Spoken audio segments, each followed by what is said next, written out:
네, 여러분 반갑습니다. 우리 박태웅 의장님, 정말 얘기를 들을 때마다 시간이 아깝지 않다는 생각이 듭니다. 그래서 제가 이 박태웅 의장님을 만나서 얘기를 듣다 보면 자꾸 새로운 생각이 떠올라요. 그래서 저한테는 산소 같은 분이 있어서 제가 가끔씩 대한민국의 현인이다 이렇게 말씀을 드리기도 합니다. 그래서 저도 아까 미리 준비했던 이 격려사 이런 게 있긴 한데 저도 내용을 좀 바꿔서 좀 새롭게 해보겠습니다. 질문을 기록하겠다. 이게 무슨 의미가 있을까? 또는 거기에 대한 모든 답을 할 수 있을까? 아무도 모르죠. 아마 거의 불가능하겠죠. 그러나 어떤 문제가 있는지를 안다는 건 정말로 중요한 것입니다. 제가 자랑 삼아서 성남시 때 얘기를 한번 해보겠습니다. 저는 대한민국도 이렇게 만들고 싶은 꿈이 있는데 가능할지는 모르겠어요. 제가 성남시에 있을 때 꽤 인기가 많았습니다. 그래서 성남 시민들이 친구들이나 누구 보고 성남시로 이사 와라 이렇게 약을 올리기도 했죠. 그게 지금 제가 오늘의 이 자리에 있는 원동력이 됐습니다. 그래서 어떤 사람들이 이렇게 생각합니다. 이재명은 왜 성남시에서 그렇게 인기가 있었지? 아마 퍼주기를 많이 해서 그럴 거야 이렇게 생각하는 사람이 많아요. 그런데 전혀 사실이 아닙니다. 제가 당시에 했던 정책이라고 소위 퍼주기라고 하는 게 겨우 청년배당, 교복, 그다음에 산후조리비, 그다음에 여성생리대 이런 정도라. 그 다 합쳐봐야 200억도 안 됩니다. 성남시 예산이 약 3조 원쯤 되는데 그 200억 가지고 생색내서 인기가 생겼겠습니까? 누구는 1,000억 들여가지고 시추공 뚫고 한 6개, 10개 뚫어가지고 석유 나올 때까지 전 지구를 한번 뚫어보겠다 이런 계획을 세웠던 분도 계신데 오늘 보니까 결국 그 1,000억이 날아갔더군요. 한 개 뚫는데 1,000억이었다고. 그래서 우리 박태웅 의장이 말씀하신 대로 우리나라에 GPU가 수천 장, 3천 몇백 장밖에 안 된다. 다른 나라는 한 개 기업이 무려 3만 장, 7만 장씩 가지고 있어서 아무나 인공지능 연구하려면 아무 때나 쓸 수 있는데 대한민국은 인공지능 연구하려니까 GPU가 없다 이런 말씀하시잖아요. 근데 1,000억이면 GPU를 3,000장을 살 수 있다고. 그것도 최신 사양으로. 어쨌든 그런 짓들을 하고 있는 세상입니다. 약간 얘기 옆으로 했는데 제가 성남시에서 가장 인기가 있었던 이유는 사실 이것 때문이었어요. 보통 사람들은 민원 이렇게 생각하면 민원 아우 괴로운 거 이렇게 생각합니다. 사람들은 공무원만 보면 화가 나요. 이 말 안 듣는 사람들, 필요한 거 얘기하면 도망가는 사람들, 돈이나 밝히는 사람들 이렇게 생각하죠. 그래서 보통 근데 민원이라고 할 때 그 원자가 원래 한자가 좀 다릅니다. 보통은 쓸 때 원하는 것 할 때 그 원자인데 우리는 보통 원망할 원자로 알아듣죠. 실제로 같이 쓰입니다. 그래서 제가 이거를 민원을 명색이 시민이 주인인 성남, 시민이 행복한 성남 이렇게 시정표를 만들었는데 시민들이 괴로워하면 되겠냐. 행복한 세상 만들어야지. 그중에 제일 첫 번째가 뭐겠냐. 불만을 없애야 된다. 그래서 그 민원을 제가 없애기로 마음먹었습니다. 어떻게 했냐면 원래 시장은 매년 연초에 연두 순시를 동별로 다닙니다. 근데 종전에는 무슨 회장 이런 분들 다 모아서 한 50명 모여서 이렇게 우아하게 커피 마시면서 덕담하고 네 새해 복 많이 받으시고 우리 함께 잘해봅시다 이러고 끝나는 거예요. 근데 거기에 보면 가끔씩 지나가는 사람들이 시장을 만나겠다 막 쳐들어오고 막 경비들이 막고 그럽니다. 그래서 제가 완전히 바꿔서 원하는 사람 아무나 와라. 이 현수막 다 붙여가지고 큰 강당, 학교 강당 이런 거 구해놓고 시장 언제 연두 간담회 오니까 아무나 오세요. 하고 싶은 말 다 하세요. 이렇게 했더니 보통 한 개 동에 한 500명씩, 많게는 한 700명씩, 심하게는 1,000명 가까이 옵니다. 첫 해에 제가 다녀봤는데 한 3시간 이렇게 얘기를 다 들어봐도 어떻게 다 듣겠어요. 그래서 제가 일종의 녹서죠. 종이를 한 장씩 나눠줬습니다. 불평불만 원하는 게 있으면 다 써라. 그래서 써서 냅니다. 전화번호 쓰라고 혹시 뒷조사할지 모르니까 혹시 걱정되시면 전화번호만 쓰고 이름 안 써도 됩니다. 그리고 내용 자세히 멋있게 안 써도 됩니다. 그냥 불만이 있으면 이렇게 했으면 우리가 다 전화해서 물어보겠습니다. 그래서 그 첫 해에 모은 게 한 이만큼 됐어요. 얼마나 좋겠어요. 온갖 걸 다 쓰죠. 그럼 제가 어떻게 처리를 하냐면 이거를 동장이 먼저 이 내용을 파악을 해서 전화해서 물어보고 뭔 얘기입니까? 물어본 다음에 처리할 수 있는 거 처리하고 안 되면 구청으로 넘기고 구청에서 처리해보고 안 되면 시청으로 넘기고 시청에 처리해서 안 되면 시장실로 넘긴다. 시장실로 그 서류가 왔는데 보니까 해결이 가능한데 안 했으면 혼나겠죠. 그러니까 열심히 그걸 해결을 합니다. 그래서 이걸 매년 했는데 제가 퇴임할 때 2018년 퇴임할 때 그 해 전해는 그 요구서가 똑같이 다니는데 요만큼 크게 요만큼으로 줄었어요. 민원이 그만큼 줄어버린 거예요. 근데 여기에 이제 병행을 해서 제가 하나 더 한 게 있습니다. 뭘 했냐면 공무원들한테 민원을 많이 발견해오면 승진시켜주는 제도를 만들었어요. 해결을 많이 하는 게 아니고 발견을 많이 해오면 승진을 시켜준다. 그래서 공무원들이 민원을 발견하러 다닌 거죠. 여기 쓰레기 많습니다. 여기 뭐 다리가 이렇게 부실합니다. 여기 뭐 가로등이 깨졌습니다. 발견하다 없으니까 어떻게 해요? 제가 가르쳐 줬어요. 동네 미장원, 부동산, 식당, 저 뒷골목에 벨 띵동 눌러가지고 물어봐라. 혹시 뭐 필요한 거 없으세요? 뭐 불편한 거 없으세요? 그래서 이거를 많이 하는 사람을 승진을 시켜줬더니 나중에 민원을 쪼개기 하기 시작했어요. 건수를 늘려야 되니까 제가 다 봐줬어요. 그러니까 동네가 완전히 바뀌게 됐죠. 그래서 사람들이 공무만 보면 엄청 반가워요. 공무원들이 보기만 하면 혹시 뭐 필요한 거 없으세요? 그리고 그건 뭐 제가 발견만 해오면 처리할 수 있는 건 하고 안 되면 다 넘기면 되는 거니까. 그래서 이거는 전부 다 그중에 안 되는 게 태반이죠. 안 되면 안 되는 이유를 딱 설명해 줬습니다. 이건 이래서 안 됩니다. 방법이 있으면 해주겠습니다. 그래서 성남시에서는 민원이라고 하는 게 거의 없어져 버리죠. 제가 시장실을 2층에다 만들어 놓고 아무나 와서 인증샷 V하고 가세요. 라고 했는데 그때 뭐 아무나 이러니까 아무나 와서 사진 찍고 갔어요. 그 중에 어떤 사람이 제 시장 책상에 앉아가지고 책상에 다리 올려놓고 찍은 사진, 그 학원 강사였는데 그게 조폭이다 이렇게 소문이 나가지고 이재명 조폭설의 증거가 되기도 했습니다만 어쨌든 그렇게 막 자유롭게 다녀도 아무 문제가 없을 정도로 성남시의 민원이 거의 없어져 버린 거죠.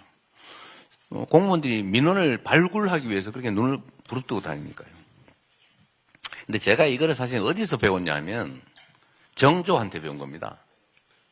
정조가 도성에서 화성에 1년에 한 번씩 왔다 갔다 해서 며칠, 한 열흘씩 왔다 갔다 했다 그러죠. 8일. 여기 전문가이세요. 8일 뭐 이렇게 걸려고 다 왔다 갔다 했다는데 이분이 징을 들고 다녔죠. 징을 들고 다니면서 징을 쳐라. 징을 치면 내가 얘기를 들어주겠다. 그런데 이게 어떤 효과가 있냐면 이거 아주 영악한 분이죠. 징을 쳤는데 어떤 사람이 임금님 제가 밭이 뺏겼는데 저 고을사또가 재판을 잘못해가지고 제가 억울합니다 하는 순간에 그 고을사또가 어떻게 됐겠어요? 바로 뭐까지 날아가는 날이죠. 그래서 이 징을 들고 왔다 갔다 1년에 한 번씩 하는 것만으로 전국의 모든 사또들이 지방관들이 경계를 하게 된 겁니다. 우리 고을 주민들이 혹시나 징 치지 않을까. 징 치는 날 자기 뭐까지 날아가는 날이에요. 그래서 전국의 행정이 아마도 무지하게 깨끗해졌을 겁니다. 징 들고 왔다 갔다 하는 거 한 번으로.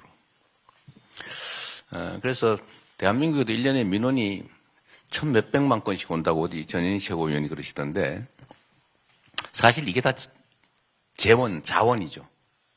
불만. 물론 여기에 좀 더하기 해가지고 질문. 불만을 넘어서서 더 포지티브한 질문까지 모아낼 수 있다면 사실은 저는 이게 이 사회를 혁명적으로 바꿀 수 있을 거라고 봐요. 정말 좋은 생각이 있어요. 우리가 해야 될 일들이죠. 그리고 제가 하나 덧붙여서 이 말씀을 꼭 드리고 싶습니다. 이 사진에 보면 정말 아름다운 장면이죠. 응원봉. 대한민국은 빛의 혁명을 이뤄가는 중입니다. 빛의 혁명을 이뤄가는 중이고 이제는 그 빛이 촛불이 아니라 이제 응원봉으로 영원히 꺼지지 않는 빛이 되어 가고 있죠. 대한민국이 위기에 처할 때마다 이 나라가 위기에 처할 때마다 언제나 힘없는 다수의 백성들이 나서서 또 국민들이 나서서 그 위기를 극복했습니다. 위기를 만든 건 언제나 이 사회의 기득권자들이었죠. 그런데 지난 제가 빛의 혁명 때 탄핵 의결이 되는 날 제가 단상에서 우리 이 응원봉을 드신 분들 그분들한테 제가 말씀드린 게 하나 있습니다. 그것도 그날 갑자기 생각나서 드린 말씀이었는데 사실 똑같은 문제의식을 저도 느끼고 있어요. 지난 12월 3일 날 계엄을 선포하기 그 이전 이 나라가 정말로 아무것도 하는 것 없이 희망은 사라지고 정말로 어둠으로 가득한 그 상황에서도 왜 우리 민주당에서 일주일에 한 번씩 광화문 근처에 나가서 집회도 하고 이렇게 해도 왜 이게 확산되지 않을까? 그래서 모든 사람들이 그렇게 표현했죠. 젖은 장작 같다. 분명히 불이 붙어야 되는데 이게 무슨 비 맞은 정작처럼 불이 붙지 않는다. 뭔가 이 윤석열 정권의 문제가 심각한데 국민을 주체로 주권자로 인정하지도 않고 나라의 미래는 없고 이때까지 우리가 수십 년간 쌓아왔던 온갖 성취들을 다 망가뜨리고 있는데 왜 우리 국민들은 나서지 않을까? 우리 민주당이나 정치 자체에서 해결을 할 수는 없는 상황이 점점 다가오는데 그때 모두가 생각했죠. 이유는 딱 한 가지다. 우리 국민들이 나서서 싸워서 권력을 끌어내리면 그 다음에 당신들 민주당은 과연 이 나라 미래를 우리가 만족할 정도로 희망스럽게 끌어갈 수 있을까? 그 의심을 한다는 거예요. 누구 좋으라고 심지어 이런 얘기를 한다는 겁니다. 근데 그건 왜 그럴까? 민주당에서 약간의 희망이 없는 것도 아니지만 경험 때문이죠. 지난 촛불혁명 때 우리 국민들이 정말 그 한겨울에 아이들 손잡고 힘겹게 싸워서 박근혜 정권을 끌어내렸는데 결과가 뭐냐? 그 후에 나의 삶은 뭐가 바뀌었냐? 이 사회는 얼마나 변했나? 그 생각을 한다는 거예요. 뭐 좋아진 게 없다. 당신들 자리만 차지했지 뭐. 자리를 차지한 사람들이 색깔만 바뀌었지 세상은 바뀌지 않았고 내 삶도 바뀌지 않았다. 라고 생각한다고 하더라고요. 그래서 제가 그날 탄핵 의결이 되는 날 이 점을 사과드렸지 않습니까? 죄송합니다. 물론 우리도 노력해야 되겠죠. 근데 그게 말로만 되겠냐. 그럼 방법이 뭐냐? 앞으로는 어떻게 할 거냐? 다시 그냥 담당자의 색깔만 바꾸고 세상은 변하지 않고 또 이 나라의 미래도 바뀌지 않은 상태로 방치할 것이냐 그런 것도 아니겠습니까? 그러지 않게 하려고 노력하지요. 근데 잘 안 돼요. 왜 안 되냐? 똑같은 사람들이 똑같은 방식으로 하니까. 그래서 바꿔야 되겠다. 그 바꾸는 것 중에 하나가 광장의 에너지가 정치에 직접 반영될 수 있게 해야 된다. 그 방법이 뭔지는 저는 잘 모르겠어요. 아고라를 다시 살려내야 된다. 국민이 직접 지배하는 나라로 최대한 바꿔야 한다. 직접 민주주의가 작동될 수 있어야 된다. 국민의 집단지성이 정치를 실제로 만들어갈 수 있어야 된다. 그럼 구체적 방법이 뭐냐? 지금부터 해야 되겠죠. 그 중에 하나가 저는 이 녹서 작업이라고 생각해요. 국민들이 말할 수 있게. 최소한 의문은 제기할 수 있게. 그리고 뭐 질문이 사실은 다 원하는 바죠. 뭐 쉽게 표현하는 거 아니겠습니까? 난 세상이 이렇게 변하길 바래. 우리 민주당도 그걸 안고 가야 되겠죠. 그러나 그건 이제 여의도에서 국회의원들 숫자 많은 쪽이 힘이 더 세고 숫자 적은 쪽이 약하니까 맨날 둘이 싸워서 결판 내고 이것만으로는 부족하겠다. 국민의 에너지가 일상적으로 정치에 작동할 수 있게 만드는 거 그 첫 출발이 오늘의 이 질문 아니겠냐 그 생각이 듭니다. 우리 박태웅 의장님 볼 때마다 정말 산소 같으세요. 진심으로 감사드리고요. 우리 의원님들 질문이 새지 않게 하는 거 정말로 중요한데요. 모두 해결하라는 건 아닙니다. 아까 말씀드렸던 것처럼 해결할 수 없는 게 태반이긴 한데 최소한 이런 질문이 있다. 이런 요구가 있다. 이걸 우리가 소중하게 여긴다. 우리의 중요한 의제다. 이렇게 취급하는 것만으로도 사실은 많은 변화가 있을 겁니다. 우리가 직접 경험을 해보면 민원이라고 하는 거에 거의 절반은 해결 불능인 사람들이에요. 근데 문제는 왜 해결 불능한지를 말해주지 않는다는 겁니다. 정치인들이 이렇게 말하죠. 노력해 봅시다. 방법을 찾아봅시다. 우리 애쓰면 안 될 리가 있겠습니까? 이래놔가지고, 조금만 힘쓰면 되는 모양이네? 그래서 맨날 휴가 내고 머리띠 두르고 돈 들여서 힘쓰러 왔더니 도망 다니고. 그래서 몇 년 동안 쫓아다니 보니까 만나기만 하면 해결될 것 같은데 안 만나줘요. 만나기만 하면, 그래, 함께 놀게 봅시다. 제가 이분들을 만나가지고 2시간씩, 3시간씩 토론을 하다 보면 거의 절반은, 그 이상은 해결이 안 되는 건데, 결국 그분들 다 울다 갔어요. 다 박수치고, 감사합니다. 미리 이렇게 누군가 말해줬으면 내가 몇 년 동안 생고생 안 하는 건데, 이 나쁜 XX들. 된다고 그래가지고 지금까지 쫓아내는데, 최소한 그렇게 안 되는 것만 해도, 세상은 훨씬 더 나아질 수도 있겠다는 생각이 듭니다. 많은 분들이 관심 가져주시고, 또 우리 모두가 함께 노력해서, 지금부터는 희망이 있는 세상을 조금이라도 만들어 가보면 좋겠다는 생각이 듭니다.